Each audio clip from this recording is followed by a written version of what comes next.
historia no contada. Programa de investigación y divulgación histórica. Investigaciones realizadas con pruebas documentales, testificables y monumentales. La historia que no está escrita en los libros oficiales. La historia no contada. Bienvenidos. Amigos, amigas, gracias por estar nuevamente en su programa La Historia No Contada con servidor Ricardo Trillanes, historiador, investigador y divulgador de nuestra historia, pero la historia real, la historia que muchas veces no nos las dejan ver en los libros oficiales porque no conviene a muchos intereses creados. Miren, amigos, amigas, hoy vamos a hablar sobre la primera invasión norteamericana a México, la guerra de intervención, esta injusta guerra de intervención que en algún momento el mismo Congreso norteamericano dice que es injusta, y también precisamente todos los irlandeses que venían con el batallón de San Patricio, pues al ver que nada más no está justificable esta invasión, pues se voltean en contra de los norteamericanos y se pasan al lado mexicano, muy notorio, sobre todo cuando entran por San Ángel, Padierna y de ahí para llegar a Churubusco, donde precisamente a los que son ellos capturados, por orden de Scott y sus generales, van a ser marcados en el cachete o van a ser marcados en la frente con una T de traidor, marcados como reces, con hierro candente, y después ellos preferían mejor morirse, porque imagínense regresar a su tierra, regresar con su familia, marcados como traidores. Pero por eso en San Ángel, allí en la iglesia de San Jacinto, hay una placa de agradecimiento en la cual están los nombres de todos los caídos aquí, y está la cruz especial, ¿verdad? La cruz irlandesa, y también hay una réplica de esa lápida en el Museo de Intervenciones, precisamente la de San Ángel, para que se conmemore y las nuevas generaciones sepan qué fue lo que pasó con ese batallón de San Patricio, que en su bandera, aparte de tener un ángel como con un arpa de color verde, todo el campo de la bandera, y este vivo que les digo en color amarillo, decía la palabra Eringoba. Bien, iniciamos con nuestra investigación, amigos, amigas. La intervención estadounidense en México fue un conflicto bélico que enfrentó a ambos países entre 1846 y 1848. Se inició a consecuencia de las pretensiones expansionistas de los Estados Unidos de América, cuyo primer paso fue la creación de la República de Texas. En este estado mexicano de Texas, todavía era de México, y sobre la parte del territorio de los estados de Coahuila, Tamaulipas, Chihuahua y Nuevo León. O sea, no nada más querían Texas. Texas fue la primera parte que se independiza de México, pero querían todos estos demás estados, tanto que se quedan con la Alta California. Nos deja a nosotros, a lo que hoy conocemos Baja California Sur y Norte, pertenecía más arriba a la Alta California, que era de México. Ya les he comentado de la película Camino de Sacramento de Jorge Negrete, de los años 40, muy bien hecha. Yo se las recomiendo, la busquen en este canal donde transmitimos de YouTube y vean el vestir, vean de la época, muy buenas películas. Independientemente de la trama, bueno, pues precisamente era la localidad donde se desenlaza todo esto de la película. Se supone que es Sacramento, California, pero en el Alta California, cuando pertenecía a México. Este hecho, sumado a la entrada del ejército estadounidense a la zona comprendida entre los ríos Nueces y Bravo, más la demanda de indemnización al gobierno mexicano por los daños causados en Texas durante su guerra de independencia y los intereses estadounidenses en adquirir los territorios de la Alta California, de Nuevo México, provocaron el conflicto armado entre ambos países. O sea, realmente querían deshacerse de nosotros, porque sí llega a haber en el Congreso americano llega a haber esa pregunta que le hacen al presidente en ese momento de Estados Unidos. Bueno, ¿y qué vamos a hacer con esa gente si ganamos? ¿Qué vamos a hacer? ¿La desplazamos o qué? Y realmente eran indios, no saben hablar, no tienen modales, no tienen religión, no tienen alma. Mátenlos, hay que deshacerse de ellos. Entonces, ya desde ahí estaba la injusticia en este aspecto expansionista, que a la fecha Estados Unidos sigue queriendo muchas cosas de México. Pero bueno, vamos a hablar sobre el armamento mexicano. El armamento básico del ejército mexicano durante la invasión estadounidense fue el fusil de chispa Brown Bess. Ya que para la época de dicha intervención había quedado fuera del servicio por Gran Bretaña. Este es un fusil inglés y se vendieron a varios ejércitos de Europa y América Latina. Los excedentes de las guerras napoleónicas, también esos fusiles franceses, también llegaron a México desde la Nueva España. El famoso fusil 9, que era, o el número 9, que era el famoso fusil francés conocido como el 1808. Ambos fusiles también fueron usados en la Guerra de Independencia, ya que a México llegaron con los soldados realistas hacia 1809 y 1810. El fusil francés modelo 9 1808 era de la época napoleónica. Estos fusiles duraron hasta el Segundo Imperio Mexicano, que abarcaría desde 1864 a 1867, porque ya lo que trae de Bélgica Maximiliano, lo que trae de Austria, son armamento ya muy avanzado para el de esta época. Estados Unidos está en su guerra de secesión. Hay cierto avance, precisamente, sobre todo en una situación del revólver Colt, del pacemaker o el famoso pacificador, que bueno, ya era de alguna manera era más fácil, ya no había que cargar bala por bala, sino tenía 6 de un solo golpe en una sola carga, y después había que recargar con un poder de potencia de pistola de arma corta, de revólver muy bueno, mejor dicho, en lugar de pistola revólver. Pero bueno, el fusil Brown Bess tenía una cadencia de 3 a 4 disparos por minuto, más que los otros fusiles de aquellas épocas, y fue utilizado por Inglaterra y Estados Unidos desde 1722 hasta 1838. O sea que en la Guerra de Independencia de Estados Unidos también participa ese fusil. Ya en otra ocasión les enseñaré una bayoneta de ese tipo de fusil, que era una bayoneta de cubo. Los dos fusiles eran, tanto el francés como el inglés, tenían una bayoneta muy similar de cubo. En sí hay un ensayo español sobre las 24 bayonetas más usadas sobre el siglo XIX, y casi todas eran de cubo. ¿A qué me refiero? Cubo era la entrada a la boca del fusil, que se atoraba por seguro o se llegaba a atornillar, pero era una bayoneta muy grande, que de la cual sí atravesaba cualquier cuerpo. Y acuérdense, con la fuerza del fusil era una extensión del brazo y de la fuerza del brazo. Se hace la referencia que en el año de creación del fusil Brown Bess fue en 1722, en el siglo XVIII.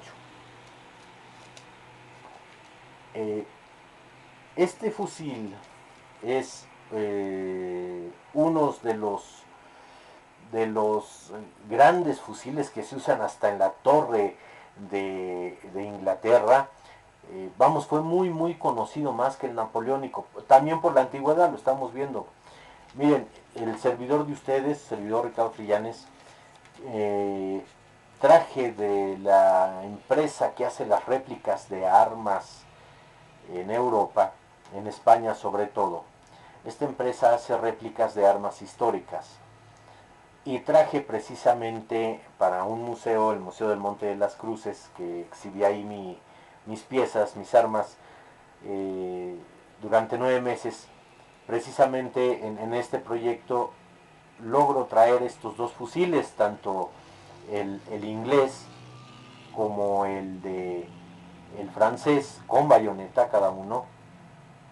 Y creo que soy hasta ahorita el único que los tiene, eh, así sean réplicas con mecanismo real, pero los tiene bien conservados. El castillo de Chapultepec tiene, pero bueno, son fusiles que ya dieron lo suyo, ya el mecanismo no sirve, y a mí me los han pedido precisamente, están al 100% para eh, muestras museográficas, y para que la gente conozca que estos fusiles todavía llegan a pelear, no tanto, bueno, tanto en la guerra del 47, pero también en la guerra de 1862, cuando Zaragoza expulsa a los franceses, al mejor ejército del mundo. Todavía se utilizan ese tipo de rifles. Les digo, hasta Maximiliano viene un cambio de una mejora en el parque bélico del ejército mexicano. Todavía por ahí hay fusiles que en las rancherías, en algunos pueblitos que he visto, los tienen ahí como pieza de colección, y otros que han sido reparados. Estos fusiles también, en su juventud, que fue armero, el general Porfirio Díaz los llegaba a reparar. Entonces, porque el crank de lo que va a regresar el martillo se llegaba a tronar muy fácil, ¿verdad? Eran fusiles de chispa. Entonces, bueno, les doy la ficha técnica del fusil Brown Bess. Es de un largo de piso a techo de 198 centímetros, o sea, casi 2 metros, y con bayoneta, imagínense la fuerza a la hora de la avanzada de la descarga. Un cañón de 116 centímetros, un peso de 4 kilos 200 gramos, y el calibre era una bala, una canicota de 19 milímetros, ya fuera hecha de plomo, fuera hecha de estaño y plomo, o fuera hecha de piedra. Todavía yo tengo balas que se utilizaron en la guerra del 47 aquí en el castillo de Chapultepec, y muchas parecen canicas y son piedras talladas, piedras redondeadas, que de todas maneras si pegaban se podían romper, igual o deformar como el plomo, pero de que te mataban, te mataban. Y la ficha técnica del fusil francés modelo 9, 1808, el 9 con número romano, es de un largo de 153 centímetros de piso a techo, largo de cañón de 114 centímetros, un peso de 4 kilos 140 gramos, y el calibre variaba entre 17 y 17.5 milímetros. Eran cañones que ninguno de los dos rifles tenían rayado, o sea, el ánima, o sea, lo de adentro del cañón era liso. Entonces, sí había cuando hacían el corte de fusilería a distancia, que unos ponían en posición de tirador con una rodilla a tierra y los otros de pie. Bueno, había una segunda fila que eran los que ya habían cargado, entonces la primera fila descargaba, los otros también de enfrente descargaban, eran guerras frontales prácticamente, y al que no le tocaba, bueno, pues entonces recargaba y seguía la segunda fila a recargar su fusil y a disparar la segunda fila para proteger a los otros. Eran unas matanzas terribles con este fusil, que te podía cercenar un brazo, te podía, obviamente te atravesaba, porque se hacía a corta distancia los disparos, una corta distancia, estoy hablando de 50 a 100 metros para hacerlos efectivos, ya que al no tener el rayado, el ánima, o sea, el cañón no tenía el rayado para que saliera haciendo la bala este juego helicoidal en el viento, salía así. Bueno, pues si no había tanta fuerza o no había tanta carga de pólvora, adelantito se iba a clavar hacia el frente la bala, y ahí moría y se mataba. la bala. Entonces, así muchas se han encontrado en el castillo de Chapultepec, porque todavía cuando llueve cuando llueve mucho, bueno, pues salen los jardineros, sale la antropóloga, las gentes encargadas de la recuperación, y por ahí, en lo que mueve todavía la tierra, el agua es fuerte, se encuentran todavía balas, no con esto quiero decir ya cada vez más pocas, pero hay todavía, y todo esto se entrega al depósito de colecciones, en las cuales se catalogan y todo esto. Aparte, recuerden ustedes que 300 años que duró lo que fue Chapultepec, bueno, fue un coto de caza en lo que fue Nueva España, fue un coto de caza, y se usaban trabucos, obviamente fusiles un poquito más viejos, pero si ya de Inglaterra se traía en el siglo XVIII este tipo de rifles, pues podemos encontrar todavía mucha bala de esta, ¿no? Regada ahí por todas partes. Pero bueno, no les doy idea que vayan a escarbar porque están los guardias y no lo permiten. Y el armamento del ejército norteamericano. Este usó diferentes armamentos por la gran demanda y competencia que había entre los armeros americanos. Usaban el revólver Walker Colt, que Walker le hace unas modificaciones al Colt, al Pacemaker, y eso es lo que lo mejora, y es el modelo 1847. Este va a tener una gran funcionalidad ya en la Guerra de Secesión de Estados Unidos, hacia 1860 y tantos. La carabina Colt Patterson, modelo 1839, había dos calibres de esa carabina, era el calibre 40 y el calibre 44. Había el fusil Springfield 1842, o sea, 5 años todavía antes de la del 47, cuando viene el ataque fuerte. Y había el fusil Harper's Ferry, igual de modelo 1842, y de estos Harper's Ferry se fabricaron más de 175,000 fusiles. Entonces, es muy interesante hablar sobre el armamento que traían los estadounidenses y del armamento que traían los mexicanos. Ahora, quiero hacerles una observación. Si algún día pueden ir al Museo Nacional de Intervenciones allá en Churubusco, vean, no se puede considerar bayoneta porque no tiene cómo sujetarse al fusil que ellos traían, cualquiera de los que acabo de mencionar. Pero sí traían el famoso marrazo.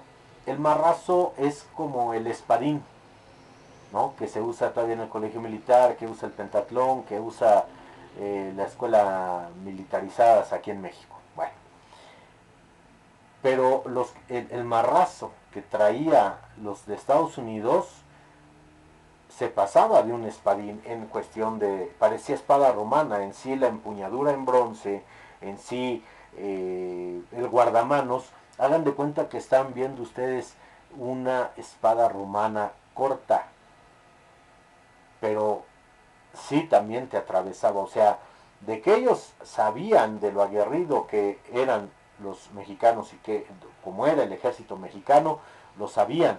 Entonces, realmente tiene mucho que ver traían miedo, ¿no? Y de esos morrazos o espadas cortas americanas, quedan muchas tiradas ahí en Churubusco, en el campo de batalla. En sí, en los informes que da el ejército, dicen que hay muchísimo de ello, ¿no? Porque, bueno, era más fácil pelear a mano, porque el fusil era de un solo tiro, 2, 3 tiros. La pistola también, ya traían pistola, algunos, los oficiales sobre todo, traían la Colt, la Pacemaker, la 1847, pero pues obviamente le iban a entrar también con arma blanca, y no podemos ir a arma corta porque se pasaba de lo corto. Es muy interesante ver ese tipo de arma blanca que traían los gringos, de que venían, sí, con la intención de colonizar y que venían a someter, no nos queda la duda. pero el ejército mexicano sacó la casta y bueno, fueron batallas perdidas, ciertamente. Los territorios que se pierden, vean los programas que he hecho, el parte 1 y 2 sobre Santana. Lo único que Santana vende, por lo cual sí recibe dinero, es la mesilla, pero Texas y lo demás, Arizona, Nuevo México, se pierde en batalla. Entonces venían con mucho armamento, con muchas ganas de fastidiar, y lo mismo se va a dar en el 14. Ya en otros programas les enseñaré y haré toda una descripción sobre las bayonetas de esta época y sobre las condecoraciones, la que otorgó Estados Unidos por la guerra del 47. Hablaremos de la segunda intervención norteamericana del 14, del 21 de abril de 1914, y les voy a mostrar las 4 condecoraciones que otorga Estados Unidos a sus tropas, que fue Ejército, Marina, Cuerpo de Marina y Frontera, que se las otorga con fecha del 1911 a 1917. Todo ese periodo, los que participan son condecorados, dependiendo en el arma en que hayan servido. Los estadounidenses son condecorados porque,